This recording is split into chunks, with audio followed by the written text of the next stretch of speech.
Israel और Iran का युद्ध अब एक क्रिटिकल पॉइंट पर पहुंच चुका है, जहां से टेंशन डिफ्यूज भी हो सकती है और आग भी लग सकती है। टेंशन डिफ्यूज तो इसलिए कि रशिया ने ईरान को संयम बरतने के लिए कहा है और अमेरिका ने इसराइल से कम अटैक करने के लिए और अगर वो रिटेलिएट करता है तो साथ ना देने के लिए कहा है और उधर ईरान से भी कहा कि इसराइल को एक सिंबॉलिक अटैक करे तो उसे एब्जॉर्ब कर लो। इसलिए इसराइल ने मामूली अटैक किया सिर्फ ये दिखाने के लिए कि मैं ईरान के सेंटर में इस्फहान जैसे शहर में भी अटैक कर सकता हूँ जहाँ पे उसकी न्यूक्लियर फैसिलिटीज़ हैं। लेकिन आज इसलिए लग सकती है कि अमेरिका ने इसराइल को GDU बॉम्ब दिए हैं। ये वो बम है जो ज़मीन में 200 फीट नीचे जाके फटते हैं और फिर इनकी शॉक वेव आसपास के एरिया के अंदर बर्बादी करती है और ईरान की न्यूक्लियर फैसिलिटीज़ भी ज़्यादातर ज़मीन से 200 से 300 फीट नीचे ही बनी हुई हैं और इनको लॉन्च करने के लिए B-2 बॉम्बर जो बहुत कॉस्टली साबित होता F-15 एयरक्राफ्ट को मॉडिफाई किया गया है ताकि वो स्टैंड ऑफ कैपेबिलिटी में भी इसका इस्तेमाल कर सके। उधर रशिया ने ईरान को S-400 एयर डिफेंस सिस्टम और Su-35 एयरक्राफ्ट देने के लिए कहा है जो इसराइल के मॉडर्न एयरक्राफ्ट का मुकाबला कर सके। यानी कि अगर इसराइल और ईरान में आगे कोई युद्ध होता है तो फिर रूस और अमेरिका का आना निश्चित है और इन दोनों के साथ फिर इनके साथ जो अलग अलग दो धड़े में बटी हुई दुनिया है वो देश भी साथ में आएंगे, यानी कि पूरी दुनिया के लिए एक एटॉमिक वार का खतरा हो जाएगा। ईरान एक ऑक्टोपस की तरह है जिसकी बहुत सारी आतंकी भुजाएं हैं जिसमें शामिल हैं हमास, हूती, हिजबुल्ला और ऐसे ही इराक के अंदर उसका पॉपुलर मोबिलाइजेशन फोर्स यानी कि PMF है। उस PMF को पूरी तरह से इसराइल ने तबाह कर दिया। जब ईरान और इसराइल के आपस में एक दूसरे के ऊपर वार पलटवार हुए तो फाइनली ये लग रहा था कि शायद अब दोनों सबड्यूड हो गए हैं, टेंशन ख़त्म हो गई है। लेकिन इराक के में इस हमले के बाद में ऐसा लगता है कि अब ये वार और बढ़ेगा और ईरान इसका बदला लेगा और इवेंचुअली जब ये एक दूसरे के एटॉमिक लोकेशंस के ऊपर अटैक में बदल जाएगा तो फिर ये पूरे मिडिल ईस्ट के अंदर और शायद आगे भी एक वर्ल्ड वार में बदल सकता है।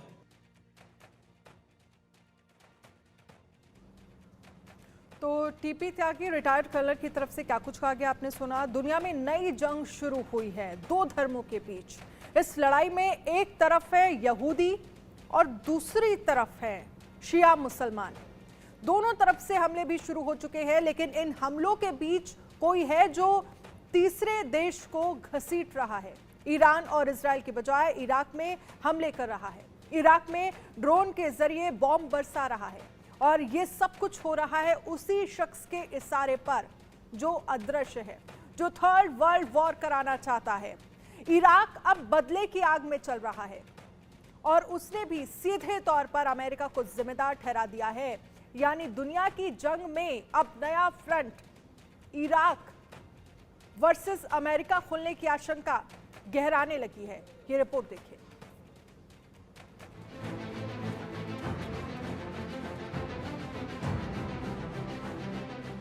PMF पर हमला, एयर अटैक वाला दृश्यम, ईरान इजराइल की जंग, इराक में क्यों बड़ी टेंशन, ड्रोन लेकर कौन आया, किसने इराक पर बम गिराया।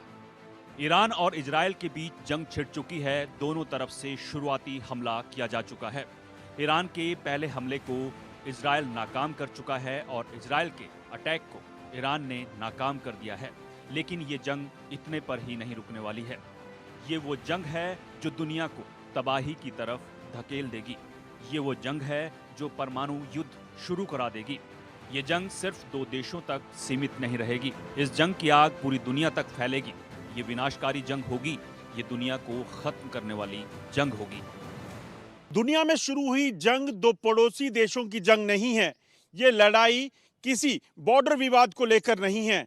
ये लड़ाई है दो धर्मों की, और इस लड़ाई का, जंग का खामियाजा दुनिया के दो ऐसे देशों को भुगतना पड़ेगा जिनका इससे कोई लेना देना नहीं है। ईरान से मिसाइल निकलेगी, वो सीरिया में नहीं गिरेगी, इसकी गारंटी कौन लेगा? और इजराइल के फाइटर जेट जब बम गिराएंगे वो इराक में नहीं गिरेंगे, इसकी गारंटी कौन लेगा? बीच में पिस रहा इराक, टेंशन में सीरिया के बाशिंदे। इजराइल और ईरान की जंग में भले ही अब तक दोनों देशों ने संयम बरता हो, लेकिन ये जंग दो देशों के लिए खतरे की घंटी बन गई है। अभी तो जंग में तबाही शुरू भी नहीं हुई है, अभी से ही इराक और सीरिया में मिसाइलें गिरने लगी हैं। इजराइल ने अपने पहले हमले में सीरिया और इराक को भी टारगेट किया, और अब रात के अंधेरे में कोई देश आया और इराक के सैन्य ठिकानों पर बम बरसा गया। इराक के मिलिट्री बेस को टारगेट किया। यह हमला ड्रोन के जरिए हुआ। इस हमले में पिन पॉइंट टारगेट इराक में बगदाद के पास मौजूद मिलिट्री कैंप को ही किया गया। यानी हमला जिसने भी किया उसका टारगेट पहले से सेट था। उसे पता था कि ईरान में पीएमएफ की तैनाती कहां पर है। अटैक सीधा कैंप में ही किया गया। पीएमएफ कैंप पर हुए इस हमले में एक जवान की मौत हुई है। हमले में 8 जवान घायल हैं। हमले का आरोप अमेरिका के ऊपर लगाया गया है। हालांकि अमेरिका ने इन आरोपों को खारिज कर दिया है। किसने गिराए इराक में बम? हमले के पीछे किसकी है साजिश? पॉपुलर मोबिलाइजेशन फोर्स के हेडक्वार्टर पर हमला हुआ है। इस हमले के आरोप भले ही अमेरिका पर लगे हों, लेकिन अमेरिका और इजराइल दोनों ने ही इस हमले से इनकार किया है। ऐसे में सवाल उठ रहा है कि अमेरिका और इजराइल ने यदि ये बम नहीं गिराए तो हमला किसने किया? पीएमएफ को ईरान का सपोर्ट करने वाली फौज कहा जाता है, इसलिए सवाल इजराइल और अमेरिका पर ही उठ रहे हैं। कहीं ऐसा तो नहीं कि जिन बमों को ईरान में गिराया जाना था उन्हें इराक में ही गिरा दिया गया और अब अपनी गलती छुपाने की कोशिश की जा रही है। दुनिया में इस वक्त सबसे बड़ा खतरा इजराइल और ईरान की जंग का मंडरा रहा है। अगर इन दोनों देशों में जंग होती है तो दुनिया भर में भुखमरी के हालात पैदा हो सकते हैं, क्योंकि ये दोनों देश, ईरान और इजराइल, दुनिया के दो अहम ट्रेड रूट्स पर बसे हुए हैं। और ऐसे में अगर जंग होती है तो दुनिया भर में अहम सामान की सप्लाई ठप हो जाएगी। हालात ऐसे हो सकते हैं कि रोटी तक खरीदना आम इंसान के लिए बड़ा मुश्किल हो जाएगा। महंगाई इस कदर बढ़ जाएगी। इराक पर बम किसने गिराए से डराने वाला मामला है, लेकिन उससे भी ज्यादा डराने वाली बात है इजराइल और ईरान की जंग। इस जंग की वजह से दुनिया के दो अहम ट्रेड रूट्स ठप हो जाएंगे और जंग बढ़ेगी तो गरीब देशों के लोग भूखमरी के करीब पहुंच जाएंगे। Bureau report, India news.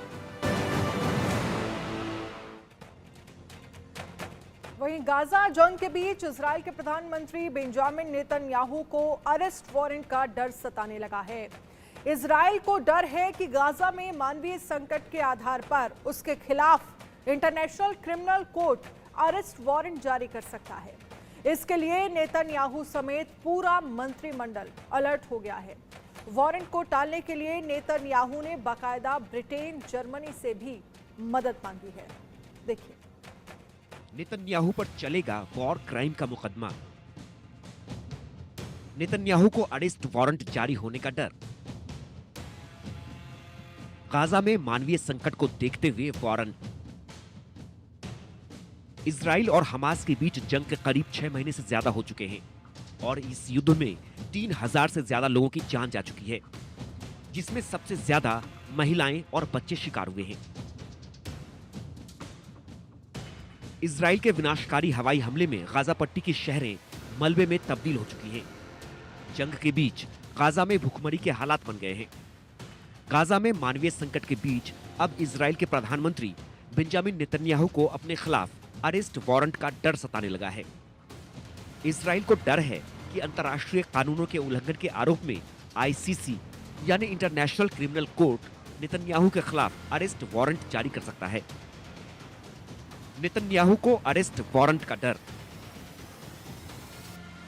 Netanyahu के खिलाफ अरेस्ट वारंट की आशंका के बीच बाकायदा इमरजेंसी मीटिंग भी हुई, जिसमें कई एक्सपर्ट्स ने हिस्सा लिया। मीटिंग में वारंट को टालने के तरीकों पर चर्चा हुई। इजराइल के विदेश मंत्रालय के मुताबिक इस बैठक में विदेश मंत्री काट्स, जस्टिस मिनिस्टर यारीव लेविन और स्ट्रेटेजिक अफेयर्स मिनिस्टर रॉन डेर्मिर शामिल हुए थे। मीटिंग में इस बात पर सहमति बनी कि इजराइल अरेस्ट वारंट टालने के लिए आईसीसी और दूसरे डिप्लोमेटिक अधिकारियों से संपर्क करेगा। नेतन्याहू को अरेस्ट वारंट का डर। वहीं अरेस्ट वारंट के खौफ के बीच प्रधानमंत्री नेतन्याहू ने ब्रिटेन और जर्मनी के विदेश मंत्रियों से भी इस मामले में मदद मांगी। नेतन्याहू को डर है कि गाजा में मानवीय संकट को देखते हुए उनके खिलाफ अरेस्ट वारंट जारी हो सकता है। नेतन्याहू को अरेस्ट वारंट का डर। इंटरनेशनल क्रिमिनल कोर्ट आरोपियों की गिरफ्तारी के लिए सभी सदस्य देशों को वारंट भेजता है। आईसीसी का ये वारंट सदस्य देशों के लिए एक सलाह की तरह होता है और वो इसे मानने के लिए बाध्य नहीं होते हैं। इसकी वजह यह है कि हर संप्रभु देश अपने आंतरिक और विदेश मामलों में नीति बनाने के लिए स्वतंत्र होता है और दूसरी अंतर्राष्ट्रीय संस्थाओं की तरह ही आईसीसी भी हर देश की संप्रभुता का सम्मान करती है। Bureau report, India news.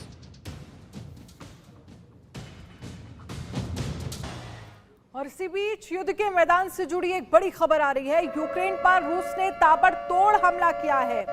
कोनोटोप में यूक्रेन के एयरबेस तबाह कर दिए गए हैं। यूक्रेन के 6 शहरों में रूस ने जबरदस्त हमला किया है।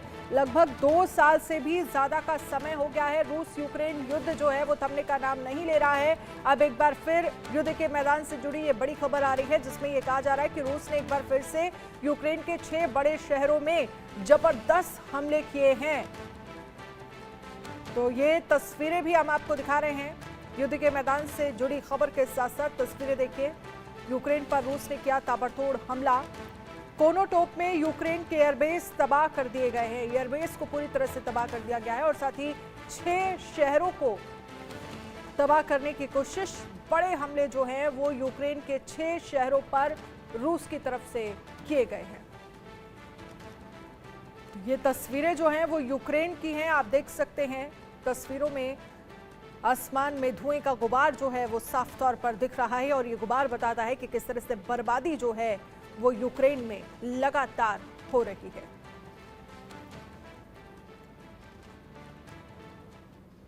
और चुनाव